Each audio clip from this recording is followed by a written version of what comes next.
Comenzamos a grabar la porción de la Torá o la Parashá 48, se titula Shoftim, Jueces. Y antes de comenzar, recitamos la bendición. Bendito eres tú, oh Creador, Rey del universo, Creador de los cielos y la tierra, que das entendimiento y sabiduría para guardar tu ley y entenderla de todo corazón. Bendito eres tú, oh Adonai, dador de la vida, la cual tu justicia es justicia eterna, y tu Torá la misma verdad. Barú Hashem Adonai Lolam, bendito sea el nombre de nuestro Señor por siempre. Amén y amén. Amén y amén.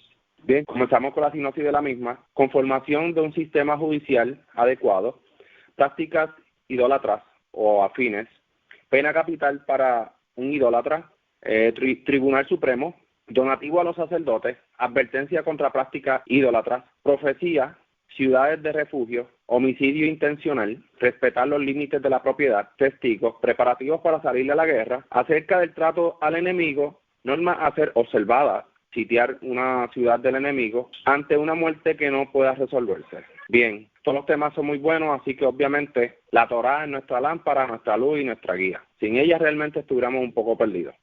Seguimos atacando los temas de idolatría. Aquí en comienzo habla sobre no plantar árboles que usualmente se utilicen para idolatría cerca o junto al altar. Esto deja más que claro que si las naciones utilizan algún tipo de árbol específico para tratar la idolatría, el pueblo no utilizará este tipo de árbol y mucho menos para ponerlo cerca del altar del Creador. Claro que este tema no aplica ahora mismo porque no tenemos el altar ahora mismo, pero si lo llevamos más allá en costumbre de las naciones, ya la Torá nos los prohíbe. No harás ni imitarás las costumbres de los pueblos. Adicional al 9 del capítulo 18, en Vallicrá 18, 26 al 30 nos dice reforzando la misma conclusión. Guardad pues vosotros mis estatutos y mis derechos y no hagáis ninguna de todas estas abominaciones, ni el natural ni el extranjero que peregrine entre vosotros. Porque todas estas abominaciones hicieron los hombres de la tierra, que fueron antes de vosotros, y la tierra fue contaminada. Y la tierra no los vomitará a ustedes por haberla contaminado, como vomitó a los gentiles que fueron antes de vosotros. Porque cualquiera que hiciera alguna de estas abominaciones, las personas que las hicieren serán cortados de entre su pueblo. Guardad pues mi observancia, no haciendo algo de las leyes de las abominaciones que fueron hechas antes de ustedes, y no ensucien en ellas, porque yo soy el Creador vuestro Elohim. Bien, dice el 6 del capítulo 17, solo por el testimonio de 2 personas o de 3 testigos, el condenado puede ser sometido a la pena de muerte. No se debe aplicar la pena de muerte en base a un único testigo. El idólatra es para pena de muerte, o sea, sentenciado a morir. No podemos sacar esto de contexto porque se habla del que ha conocido la ley. Muchas veces vemos, no, estas personas son idólatras, pero sabes que ellas son las naciones, ellos no conocen la Torá, así que el Creador los tiene ahí por algo. Así que es bien importante no apartarnos nosotros que conocemos la Torá, que conocemos estos caminos, y no yendo a esos caminos de la idolatría, porque sabemos que la sentencia es esa. Seguimos viendo ejemplos similares como cuando pasó lo del becerro de oro, que si se fijan, Moshe se desapareció por un momento y se hicieron imágenes de fundición y sabemos el suceso que fue lo que pasó después, que ahí es donde cogen la tribu de Levi. El que nos deja saber en Vallicrá 27, sean apartados, porque yo soy apartado. En otras palabras, debemos de ser siempre apartados para el Creador.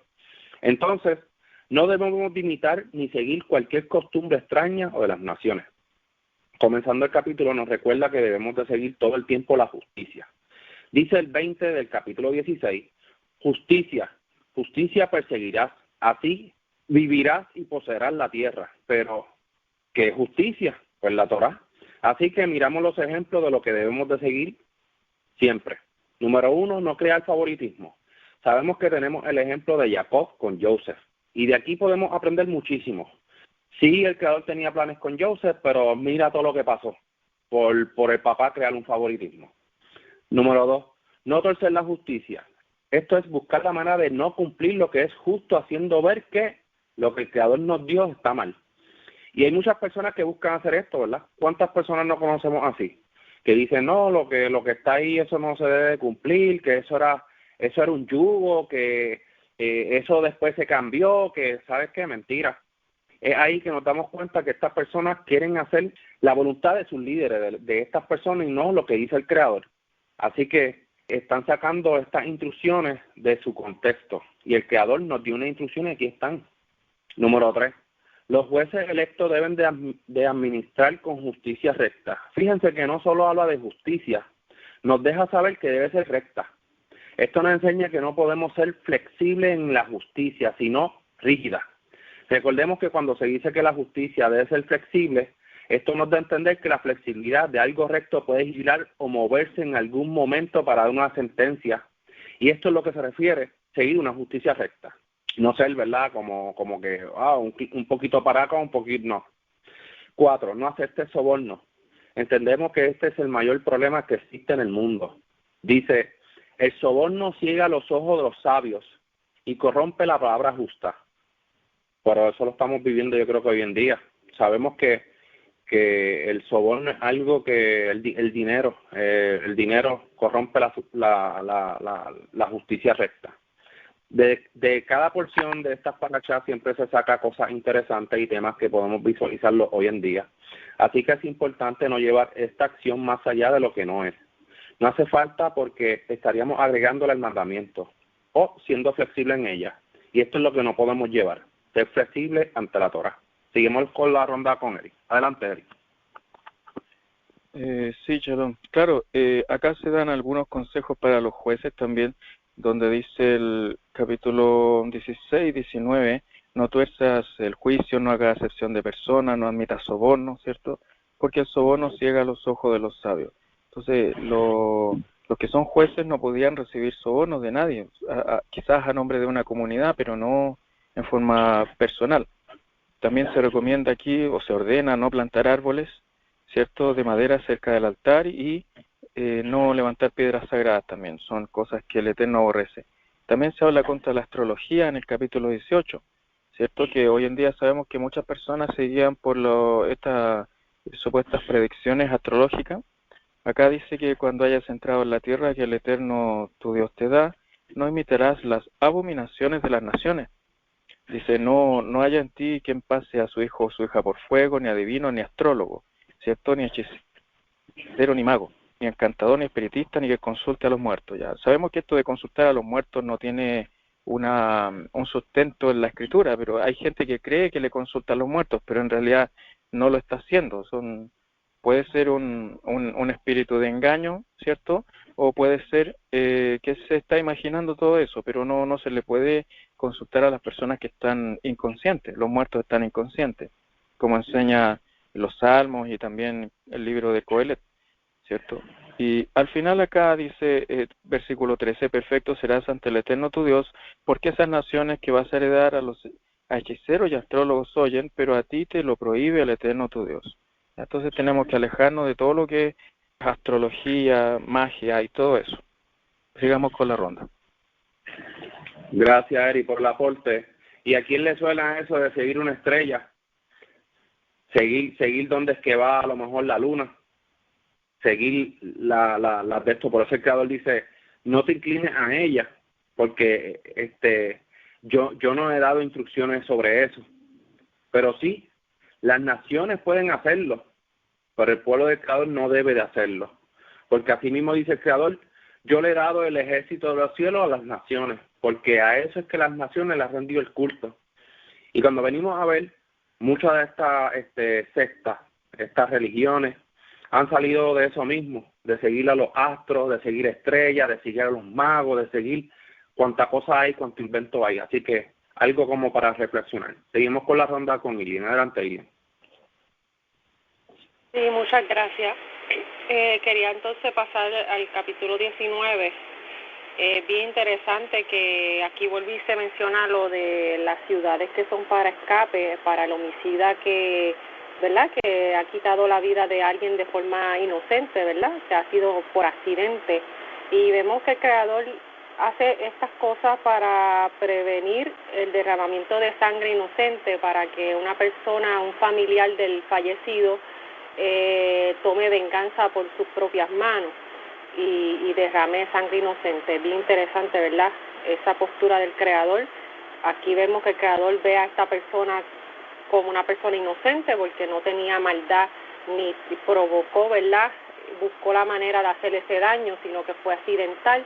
Y vemos también que protege al familiar que enfurecido pueda a lo mejor cometer derramamiento de sangre simplemente por dejarse llevar por su ira, por su coraje y su venganza. Sabemos también que en otras ocasiones en el Tanaj se habla de que el Creador dice, mía es la venganza, ¿verdad? La venganza le pertenece a Él, así que a veces, ¿verdad? Es mejor pedirle al Creador que vengue la sangre del inocente a uno a lo mejor por furia querer juzgar y ¿verdad? Y llegar al acto de quitar la vida de alguien sin antes investigar.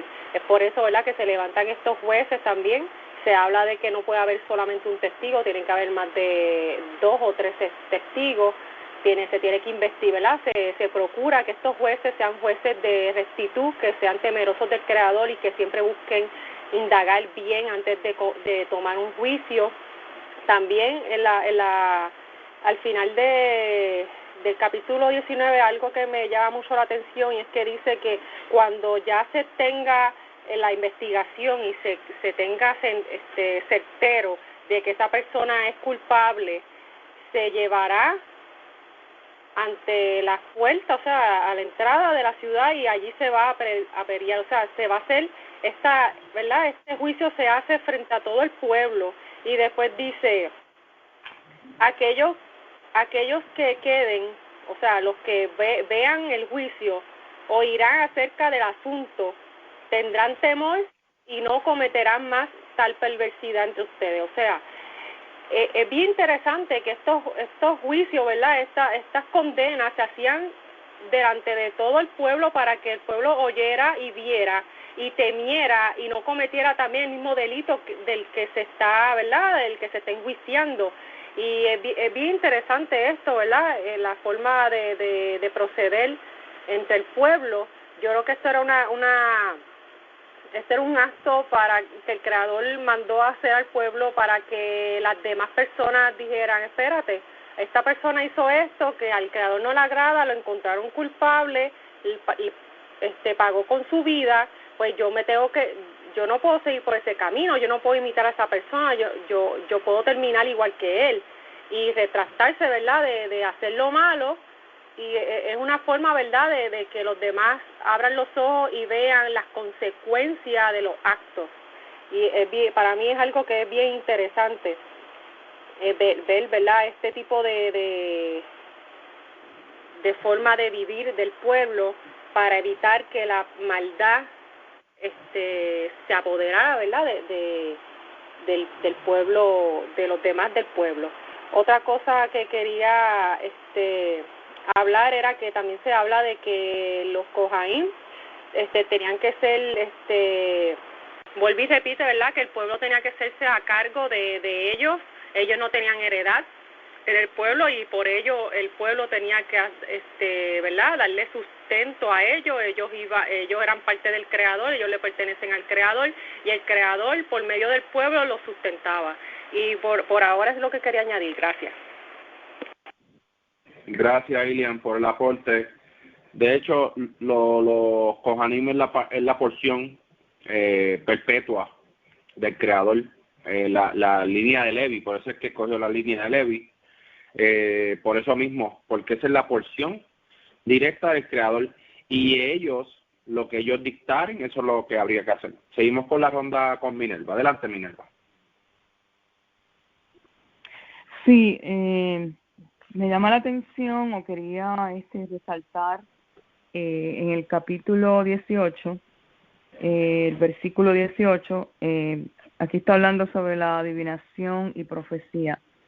Y vemos aquí que esta parashá completa de Shoftim es dirigida mayormente a los jueces, pero que ellos no impartían una justicia absoluta de su mente, sino que tenía que venir primero de su temor al Creador y conjuntamente consultar en muchas ocasiones a los sacerdotes.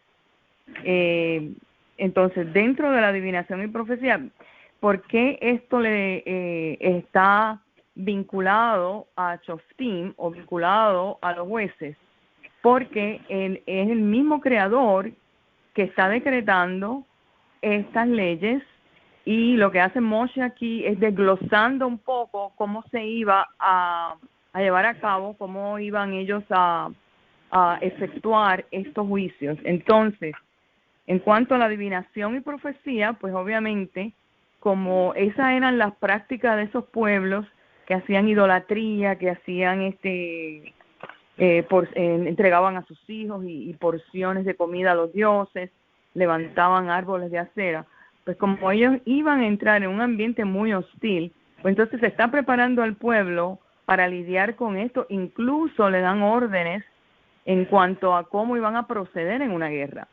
O sea que él está organizando todo de manera que se dejen dirigir por el Creador, que se dejen dirigir por el que lo sacó de Egipto. O sea, él es con mano fuerte, él siempre va a batallar por ustedes, va a luchar por ustedes.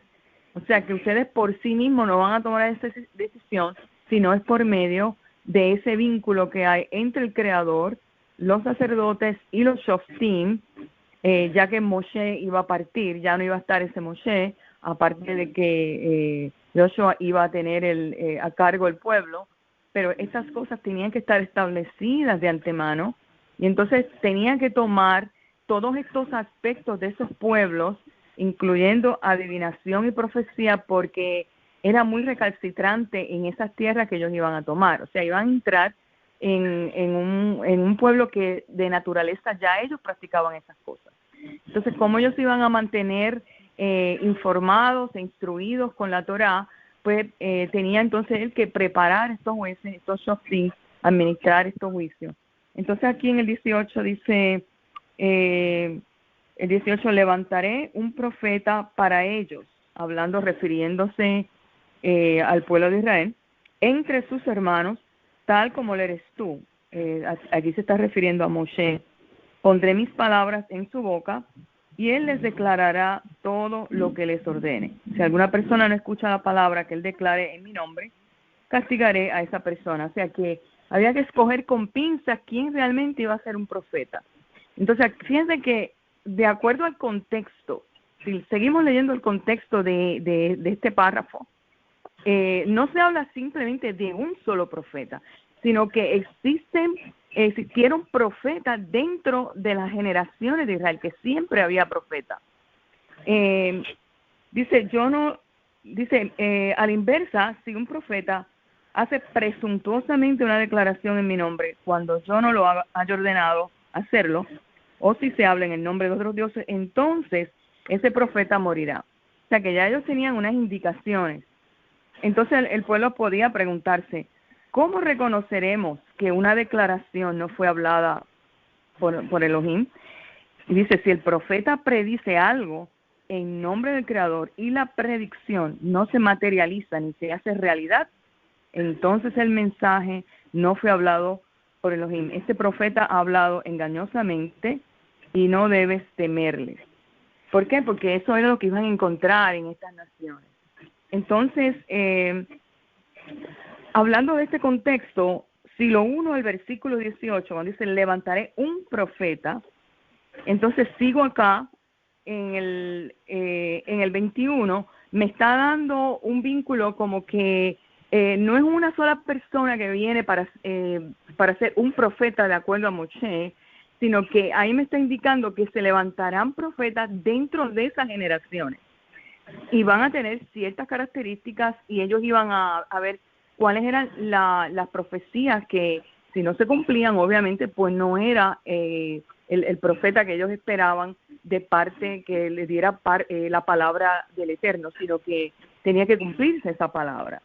Entonces vemos muchas veces que dentro del cristianismo ellos utilizan este versículo para denotar, obviamente, el Jesús, que ellos dicen que es el profeta, que es de acuerdo a Moshe, y aquí entonces si ellos creen que Jesús, o sea, Jesús, vendría siendo este profeta, pues entonces, número uno, se contradicen porque, número uno, ellos dicen que es Mesías, el Mesías no necesariamente iba a ser profeta. Entonces, es una contradicción. Entonces, se utilizan estos textos Hay que tener mucho cuidado porque eso es parte de esta idolatría y un reconocimiento de quién entonces es el verdadero profeta en cada nación, y lo vemos en la Tanakh, como cada generación traía a su profeta.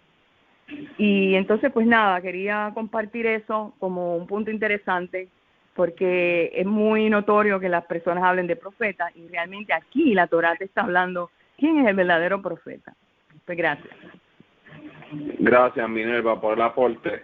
Una de las cosas que me llama la atención aquí de esta paracha, dice el 18, cuando se siente en el trono de su reino, deberá escribir para ti 2 copias de esta Torá en rollos ante los sacerdotes de la tribu de Levi. Y dice el 19 del 17, deberá estar con él para que la lea todos los días de su vida y aprenda a reverenciar al Creador Elohim, para cuidar todas las palabras de esta Torá y estos decretos para llevarlos a la práctica. Qué interesante que dice estas leyes que están aquí. Estas leyes que están aquí. Vemos en el caso, en el libro de Esdras y Nehemías, que sacan estos rollos y se encontraron en el libro de la ley de Moshe, o sea, que es la Torá, esto, y volvieron de su cautividad y retornaron a la Torá. O sea, no hay más libros.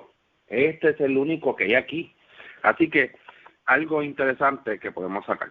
Seguimos con la ronda con Esi. Adelante, Esi. Shalom. Quería hablar sobre el 7:14, donde da las especificaciones sobre el rey que vaya a estar entre ellos cuando ya ellos estuvieran habitando la tierra, y pues que tenía que cumplir con unos requisitos, y uno de ellos pues era que ese rey tenía que ser escogido por el Eterno, primeramente. Segundo, que el rey tenía que ser de entre el pueblo y no un hombre extranjero. Tercero, que tampoco podía ser un hombre que tomara para sí muchas mujeres, para que su corazón no se desviara. O sea, eso pues podemos recordar el ejemplo del rey Salomón y lo que le sucedió. Que ya desde Devarim se estaba advirtiendo en cuanto a ese problema. Y por último, que no fuera un hombre, un rey que quisiera hacer riquezas para sí mismo. Y hasta aquí mi intervención. Gracias por el aporte. De hecho, dice bien claro, deberás designar rey sobre ti únicamente a quien el Creador, tu Elohim, escoja. Entonces vemos que Shaul no lo escogió el Creador, lo escogió el pueblo. Y esa fue la diferencia entre el rey Saúl y el rey David. En el final de esta porción nos deja saber que no existe Torah oral, o nunca existió, para dar hincapié en que la Torah escrita está incompleta y necesita de un cuerpo. Nos dice del 6 al 9 del capítulo 21, todos los ancianos de aquella ciudad, los más próximos al cadáver, deberán lavar sus manos sobre la becerra decapitada en el valle y deberán de declarar: nuestras manos no derramaron esta sangre y nuestros ojos no vieron. Perdona a este pueblo que tú, Adonai, redimiste. No permita que sangre inocente esté en medio de tu pueblo. Si hacen lo que se les ordena, se les perdonará lo de aquella sangre. Eliminarás de ti la sangre inocente, pues habrás hecho lo que es moralmente correcto a los ojos del Creador. Moralmente lo que es correcto a los ojos del Creador. Entonces vemos que aquí nos dice exactamente qué hacer en los casos difíciles de declarar algo culpable de un cadáver que nadie sabe quién lo mató. No necesitamos de otro argumento para saber qué debemos de hacer con este caso o alguno similar. Si ya nos dice aquí lo que debemos de hacer, ¿por qué buscar otra interpretación y desobedecer al Creador? Incluso ya te dice lo que debes de decir y deberán de declarar. O sea, ¿qué más hace falta aquí? Ya está el ejemplo aquí dado, lo que tienes que hacer. O sea, la Torah ya está completa. Pues así hay muchos y tantos ejemplos en toda la Mikra como este. En el 12 y 13, el capítulo 17, nos deja saber que debemos de seguir la autoridad suprema, o sea, el Tribunal Supremo, las cuales son personas que el Creador ha puesto a cargo. El hombre que se rebele y se rehúse a obedecer al sacerdote que esté allí al servicio del Creador Elohim o al juez, ese hombre deberá ser sentenciado a muerte. De ese modo eliminarás de Israel el mal. Todo el pueblo escuchará y temerá y nunca más volverán a rebelarse. O sea, ¿Qué le suena esto hoy en día? No, yo no voy a seguir a los hombres. No, yo no voy a seguir. No, yo soy yo soy judío ya, lo dije y ya. Pero tienes que seguir estos pasos. No, yo no voy a seguir esos hombres, porque yo solamente sigo al Creador. Ajá, pero aquí te dan unas instrucciones. Esto es para todas aquellas personas que se pasan diciendo eso, de que son judíos de boca. Ajá, tienes que seguir unos pasos y que no se sigan cosas que están fuera de la Torah. Así que es claro, sabemos que se habla de la máxima autoridad en Israel dentro del colectivo, los sacerdotes, que son los sacerdotes, pero también se hablan de jueces, y los jueces también te pueden dictar a lo mejor algo que debes de hacer, pero tiene que estar sustentado por la Torah. Para llevar estos casos cuando los ancianos locales no encuentren solución a un caso que le haya sido llevado, los cuales escalarán más arriba, y es aquí donde se refiere a este caso. Eso me imagino que son los casos locales, que no se pueden a lo mejor diferenciar, no se pueden sacar, pues ya se lleva un poco más arriba. Dice aquí, el 7 del capítulo de Barín, 17, el capítulo 20, cuando te acercas a una ciudad para luchar contra ella, primero ofrécele la paz. Si acepta el ofrecimiento de paz y te abre el paso, toda la gente que se encuentre en ella deberá pagarte impuestos y deberán ponerte a su servicio. Pero si no quieren hacer la paz contigo, si salen a la batalla, entonces saldrás y sitiarás el lugar. El Creador le entregará en tu mano y matará a todo hombre a espada, pero las mujeres, los niños, los animales y todos los despojos los tomarás como botín de guerra para ti.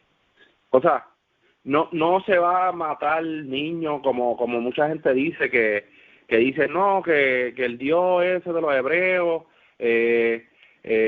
mataba sangre inocente y esto. No, es que sacan las cosas de su contexto, y esto es algo que es bueno explicarlo, porque realmente si Israel sale a sitiar una ciudad, a pelear con alguien, y esas personas le ofrecen no se dice que van a matar los hombres y niños.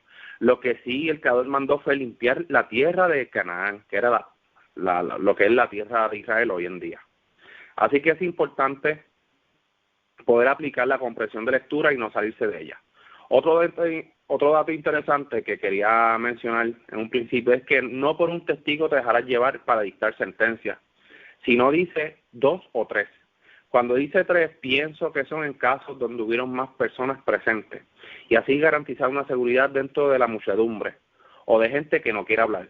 Porque si tal caso fue cometido en algún lugar lejos y solo habían 4 personas y uno de ellos asesinó a uno, pues es obvio que posiblemente no hay una tercera persona que pueda declarar ese suceso. Esta tercera persona puede estar en situaciones un poco más complejas o difíciles. Es por eso que se necesita tal vez otro testigo más. Seguimos con la ronda con Eric. Adelante, Eric. Sí, Shalom. Quería agregar un poquito más al tema de Devarim 18. Claro, acá se ordena que nosotros obedezcamos o escuchemos las palabras. Dice el Devarim 18, 19, por ejemplo, al que no escuche mis palabras, que ese profeta hable en mi nombre, yo le pediré cuenta. O sea, nosotros estamos obligados a escuchar a los profetas que el Eterno levante.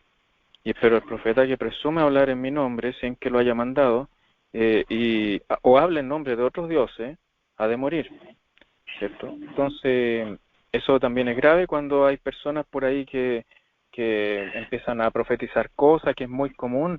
Antes del año 2000, por ejemplo, se escuchó mucho, en el 2012, y ahora andan muchas personas, especialmente vinculados a los mesiánicos, que andan averiguando cuándo es el año 6000, según según la cronología del Tanaj.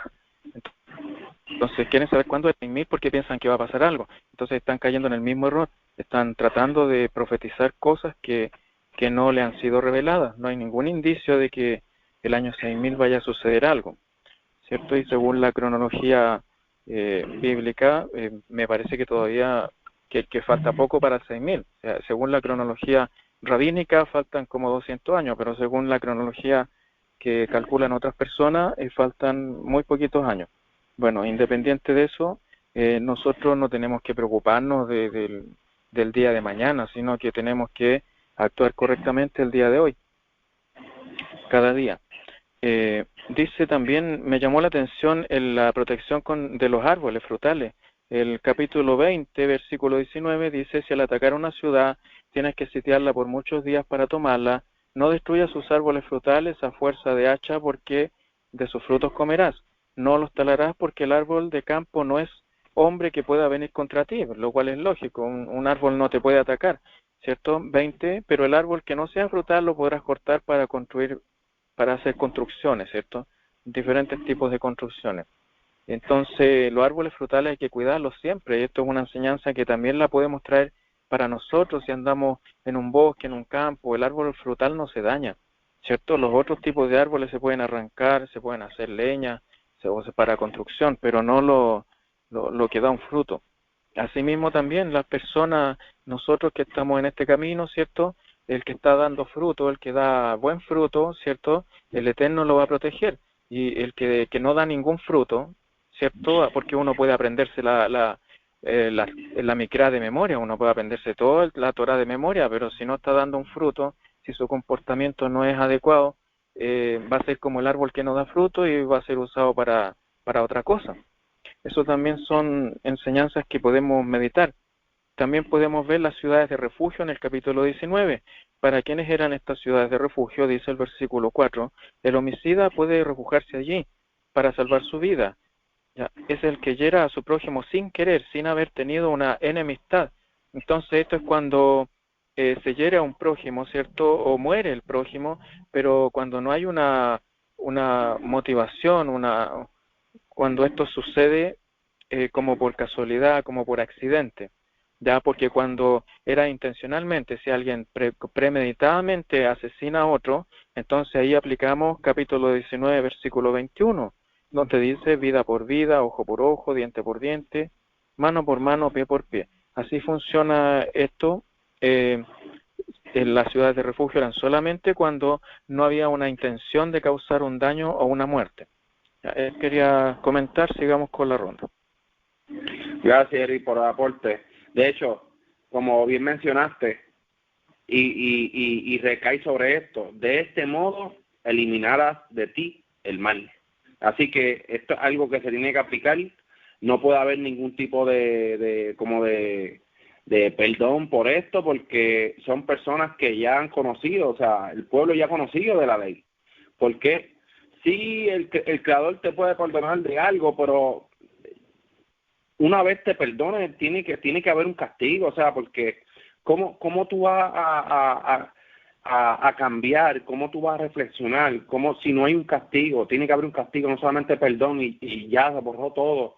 El Creador te puede perdonar de algo, pero tiene que haber algo en tu corazón que muestre ese arrepentimiento. Pero también debemos de saber, todo aquel que sigue la Torá, las cosas que son de pena de muerte. O sea, eso es algo que debemos de conocer, porque aquel que sigue la Torá tiene que saber, y es por eso que se da esta sentencia. Esta sentencia se da así de grave, por eso mismo. Y otra cosa más que quería agregar es que el pueblo anduvo con el Creador, o sea, el Creador estaba con ellos. Al estar con ellos no podían cometer una falta. El Creador mismo lo dijo: guárdate de él y escucha su voz, porque él no le será, no perdonará vuestra rebelión. Mi nombre está en él. O sea, tenía que haber un respeto, tenía que haber unas instrucciones, seguir esas instrucciones específicas, porque iba a haber una consecuencia grande. Seguimos con la ronda con Ilian. Adelante, Ilian. Sí, quería añadir un poquito más de lo del capítulo 20, que es bien interesante, que habla cuando el Creador manda a destruir a todos los habitantes de las naciones en las que el pueblo iba a poseer en ese momento, o sea, en el territorio donde ellos iban a apropiarse. Era porque esas personas que vivían ahí ya el Creador los había juzgado, ya había un juicio sobre esa población por haber hecho lo malo, y él específicamente deja claro que no se puede dejar a nadie vivo, porque la intención es que si dejaban a alguien vivo, ese que quedara vivo le podría enseñar prácticas abominables que estaban haciendo al pueblo hebreo. Y el propósito de eliminar a todas esas personas de esa población en ese territorio era evitar que los israelitas, ¿verdad?, que el pueblo aprendiera las prácticas de ellos, entonces también cayeran en la abominación de hacer las prácticas que ellos estaban haciendo. Y es bien interesante ver que también, eventualmente, como mencioné ahorita, que también si había alguien del pueblo, dentro del pueblo, conociendo la Torah, desobedecía a la Torah, hacía algo abominable, que se tenía que hacer, se tenía que eliminar de raíz a esa maldad delante del pueblo, para que el pueblo viera también y no imitara, ¿verdad?, esa conducta. Otra cosa bien interesante de este capítulo es cuando habla del Cohen, que tenía que hablarle a la multitud que iba a guerra, ¿verdad?, a los hombres de guerra. Aquí ellos le levantaban como que el ánimo, hacían un discurso para levantar el ánimo ¿verdad?, de los soldados, pero también había algo bien interesante. El Creador, dentro de su misericordia, no permitía que alguien que estuviera ¿verdad?, recién comenzando su vida, su familia, recién se había casado, recién se había construido casa y eso, se fuera a la guerra, que fuera a morir y no disfrutar de eso, ¿verdad?, que acaba de adquirir. Entonces, pues son exonerados de ir a la guerra si en ese caso, ¿verdad?, están comenzando con un matrimonio, con una casa, una familia. Otros también que están exentos son los ¿verdad?, los que son temerosos de la guerra, o algunos le podrán decir que son cobardes, o personas que en realidad no tienen un corazón valeroso, y pues no era permitido que estuvieran ahí, porque lo que iban a hacer era bajarle el ánimo a los que ya estaban ahí con ese valor de ir a la guerra, ¿me entiendes? Los iban a desanimar prácticamente es parecido a lo de los espías. Cuando enviaron a los espías que regresaron, ¿qué hicieron? Los espías, con su negatividad, lo que hicieron, y con su cobardía, porque lo que estaban hablando era de miedo, de que no, que esa gente son muchos, son grandes, pues, ¿y qué hizo? ¿Qué hicieron sus palabras? Desanimaron al pueblo. El pueblo empezó a dudar, a tener miedo, etcétera. Entonces, pues, ese es ¿verdad?, el propósito de quitar del ejército a este tipo de personas. Esto también me recuerda un poco el relato de David, cuando David ¿verdad?, se ensaña con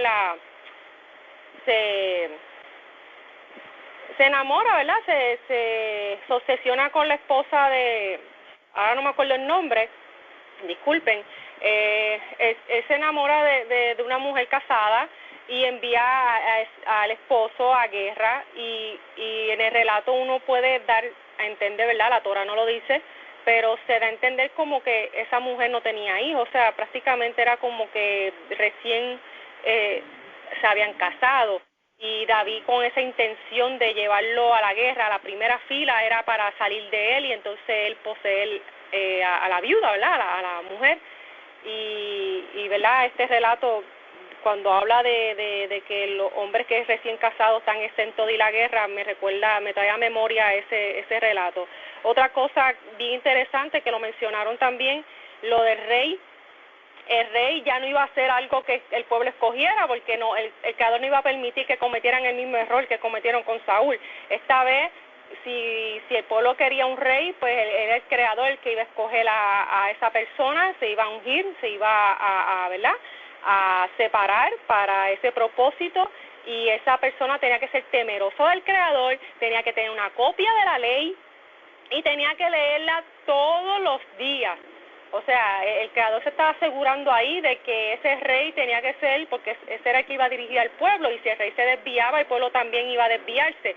Y el Creador, con esta, ¿verdad?, con esta instrucción, se está asegurando de que eso no suceda. Igualmente, pues sabemos que sucede, porque los reyes que se levantan más adelante, a pesar de que eran temerosos del Creador, se juntan con mujeres, ¿verdad?, se casan con mujeres de otros pueblos, estas otras mujeres con esas costumbres paganas lejanas que son extrañas, las introducían dentro de Israel y por complacer, ¿verdad?, a sus mujeres, que se permitieron que se levantaran ídolos y este tipo de cosas que al Creador le desagradan, y es por eso que poco a poco el pueblo se fue desviando hasta que el Creador pues enviaba un profeta dando aviso de que se están desviando, que regresaran a la ley. No escuchaban al profeta, y ¿qué pasaba?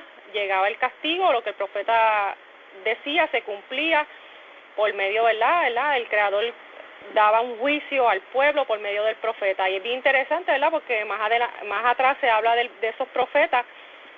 Como mencionaron, no es un solo profeta, dentro del pueblo se levantaron muchos profetas, y estos profetas siempre venían con un mensaje, y el mensaje del profeta siempre era: vuelvan a la ley, regresen a los caminos de, ¿verdad?, de nuestros antepasados, sean temerosos del Creador, obedezcan, dejen la idolatría, dejen de estar imitando estas naciones, estos pueblos extraños que ustedes no conocen, esos dioses ni nada de esas costumbres, regresen al Creador. Y es bien interesante que yo creo que ese es como que la señal de saber cuando un profeta es un profeta del Creador, y es que el profeta del Creador tiene que hablar Torah. Y nada, podemos seguir con la ronda, gracias. Gracias, Ilian, por el aporte. El Cohen bendice al pueblo y el Creador aprueba esa bendición. Así es como debe ser, así es como el Creador lo ha estipulado, porque el sacerdocio es la porción completa del Creador. Ya eso está escrito y no hace falta agregarle más nada. Hay gente que no puede entender eso. Claro, debía ser un sacerdote que siga la Torá, no va a ser sacerdote de Baal porque no iba a pasar nada. Tenía que ser un sacerdote del Creador. Seguimos con la ronda con Minerva. Adelante, Minerva. Sí, lo que quería comentar es un poco de aplicación de esta parashá en el día que estamos viviendo. Y siempre la justicia que vemos debe ser un reflejo de la justicia divina, de la justicia del Creador. Entonces, por eso es bien importante que Él establezca estos jueces para que establezcan ese tipo de justicia de acuerdo al corazón del Creador.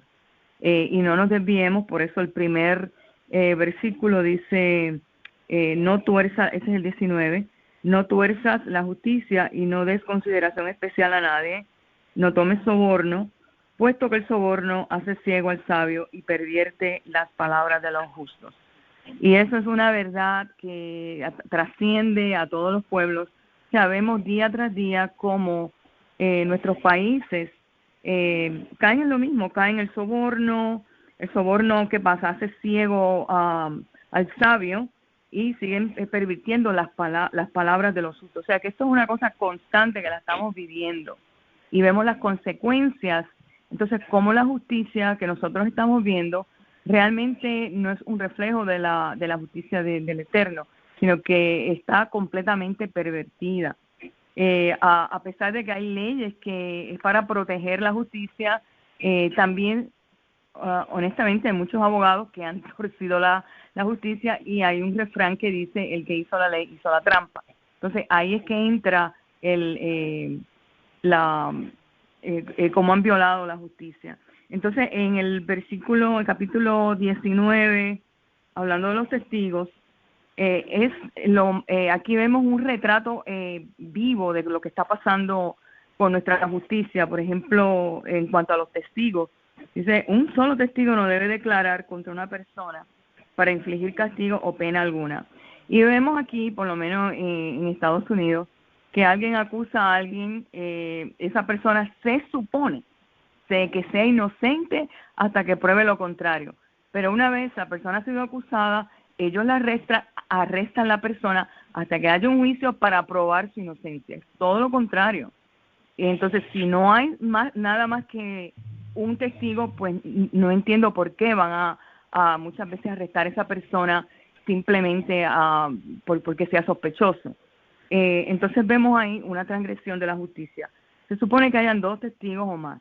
Hoy en día, con la tecnología que tenemos los celulares, Y muchas veces vemos escenas que salen en las páginas sociales, personas presentando asesinatos, presentando que le están dando una pela a una persona, y como quiera son más de 2 testigos. Entonces vemos cómo esa justicia no favorece muchas veces a la víctima, sino que favorece o no favorece a nadie. Eso se queda en nada. Asesinatos, digamos, en Puerto Rico, que también se dieron por televisión, todavía la persona está en juicio, en tela de juicio de que si es o no es culpable. Entonces vemos todas estas cosas que no reflejan la justicia, y aún los mismos jueces teniendo los instrumentos para utilizar este juicio o para hacer este juicio no lo utilizan. Entonces vemos también muchos presos que han sido presos de muchos años sin pruebas ninguna, cómo han sacado pruebas modernas de DNA y han demostrado que esa persona ha sido inocente. Después que esa persona ha estado 30 años en una cárcel, se demuestra que es inocente por un DNA. O sea, esto da pena, de verdad que yo diría que el mundo completo tiene que volver a la Torá para poder, por lo menos con los ojos de la justicia verdadera. Pues gracias, eso era solamente una añadidura que quería hacer. Gracias. Gracias, Minerva, por el aporte. Qué bueno que trae ese ejemplo, porque no hace mucho estaba viendo un video y ese video parecía real. Y ya, bueno, todo el mundo sabe aquí, y los que nos están escuchando, que cada vez vemos videos que tenemos que palpar 3 veces para saber si es real o no, porque parecen tan reales, a veces son unos montajes que uno dice, ya que hay que tener cuidado con la tecnología también, porque con la tecnología también te pueden meter preso, o sea, haciéndote algún tipo de truco con la misma tecnología, y yo creo que lo mejor es volver a, como dice la Torá, o sea, que nuestros ojos hayan visto realmente esos testigos, porque la tecnología hoy en día también está bien corrompida.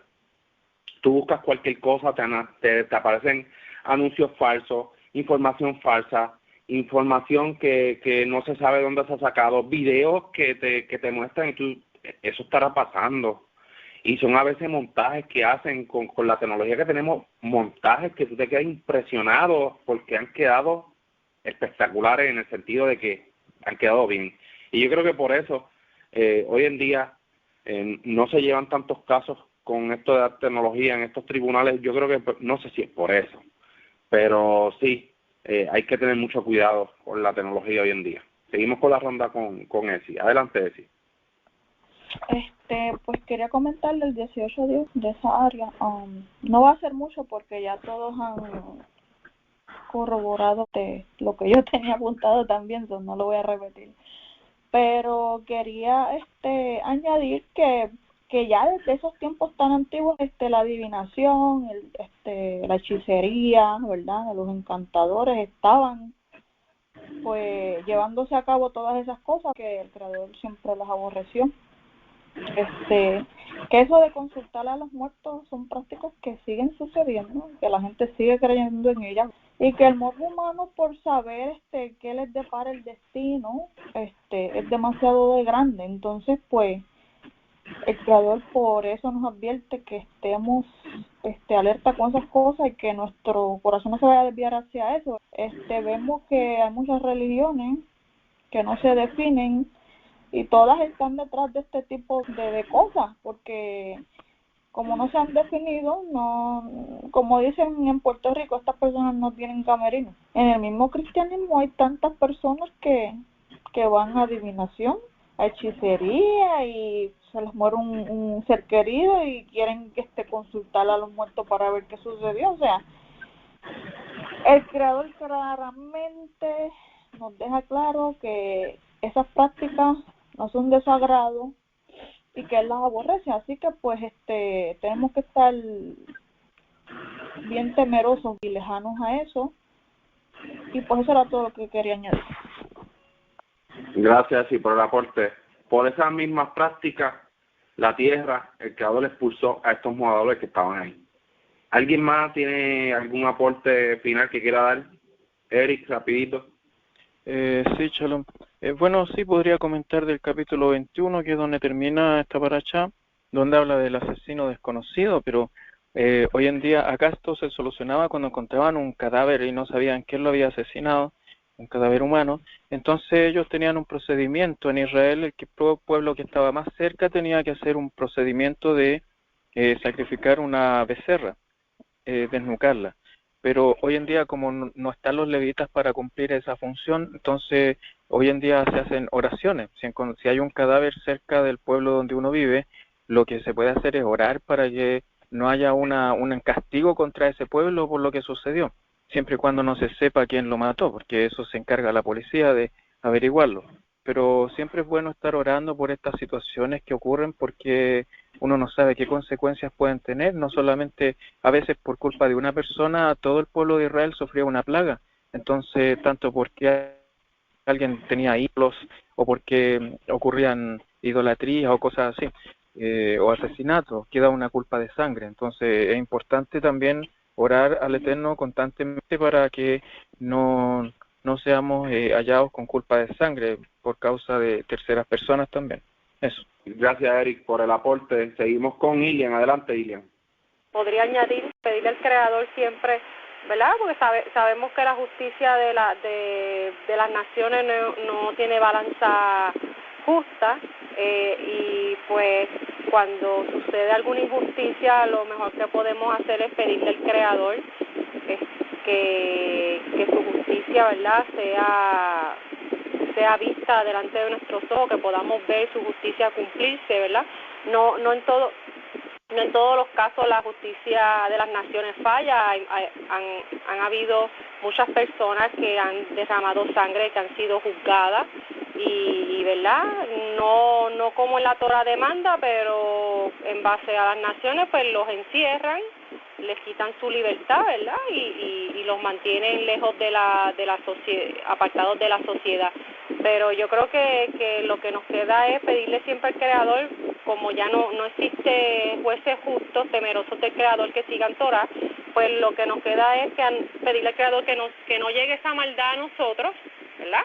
Y cuando veamos alguna injusticia, pues pedirle al Creador que Él haga justicia, porque la justicia divina sí existe. El Creador también juzga y Él hace cumplir su justicia, y que sea delante de nuestros ojos ver esta justicia cumplirse. Y nada, es lo que podía añadir. Gracias. Gracias, Ilan, por el aporte. Minerva, ¿algún aporte final que quieras dar? Sí, no, lo mismo, me uno al comentario de Eric y Ilian, que sí, que realmente es una reflexión para reflexionar, ya que no estamos en Israel, no tenemos los sacerdotes, sabemos cómo está la justicia, pues lo único que nos resta realmente pues apoyarnos en la justicia del Creador, y verdaderamente cuando ocurren estos asesinatos, pues hacer una reflexión y inclinar nuestro oído, nuestro corazón hacia la Torah para hacer una teshuvá como pueblo. O sea, no nos queda de otra. Entonces, en eso sí, muy bien dicho lo que dijo Cilian, y estoy de acuerdo en ese aspecto. Es lo que nos queda hacer realmente en cuanto a la justicia. Gracias. Gracias, Minerva. Yo quería añadir algo, y creo que lo compartí ayer con una persona, y lo voy a leer porque yo pienso que es algo que va acorde también con lo que hemos hablado. Dice Primera de Reyes 8, del 46 al 61. Lo voy a leer aquí rapidito. Dice: si hubieran pecado contra ti, porque no hay hombre que no peque, y tú estuviese airado contra ellos, y los entregares delante del enemigo, para que los lleven cautivos a tierra enemiga, sea lejos o sea cerca, y ellos volvieren a su corazón. En la tierra donde fueron cautivos, si volvieren y clamasen a ti hacia esta tierra, oraren a ti en la tierra del cual ellos fueron cautivos, y dijeren: pecamos, hemos hecho lo malo, hemos cometido impiedad. Y si se convirtieren a ti de todo corazón y de toda su alma en la tierra de sus enemigos, que los hubiese llevado cautivos, y oraren a ti, clamasen a ti hacia su tierra, que tú diste a sus padres, hacia la ciudad que tú elegiste, a la casa que yo he edificado a tu nombre, tú oirás desde los cielos, en la habitación de tu morada, su clamor, su súplica, y le harás derecho, y perdonarás a tu pueblo que había pecado contra ti, y todas sus rebeliones con que se habrán rebelado contra ti, y harás que hagan con ellos misericordia los que hubieren llevado cautivos, porque ellos son tu pueblo y tu heredad, porque tú sacaste de Egipto del medio del horno de hierro. O sea que vemos aquí que el Creador confirma esto a Rey Shalomo, de que estas personas, las naciones, si hacemos juicio y justicia y nos volvemos al Creador de todo nuestro corazón, el Creador, por medio de esos gentiles, nos van a tratar bien, nos van a cuidar, porque el Creador hará que esos gentiles, las naciones, nos cuiden a nosotros, donde quiera que estemos, ya sea en cualquier rincón de la tierra, y nos cuiden y nos protejan. ¿Por qué? Porque el Creador no quiere el mal de nosotros. El Creador, al nosotros buscarlo de todo corazón, va a hacer que estos gentiles nos cuiden y nos trate bien. Y yo digo que el Creador está por encima de todo, y estas son cosas que nos ayudan a nosotros a reflexionar, porque si hacemos conforme a todas las palabras de la ley, no importa dónde estemos, el Creador nos cuidará como tesoro, y asimismo hará que estos gentiles nos provean, nos den cosas. Miren qué pasó con Joseph. Joseph fue un gobernante, y pesar, ¿verdad?, de que no era ni de allí, y llegó a ser porque el Creador lo cuidó y lo protegió, y asimismo cuidó él a su familia, y mira qué hizo de próspero, ¿verdad?, esos años cuando entraron Jacob y toda su familia. Así que nada, con esto concluyo. Les deseo a todos chau a todos. Chau a todos. Aguato. Bueno.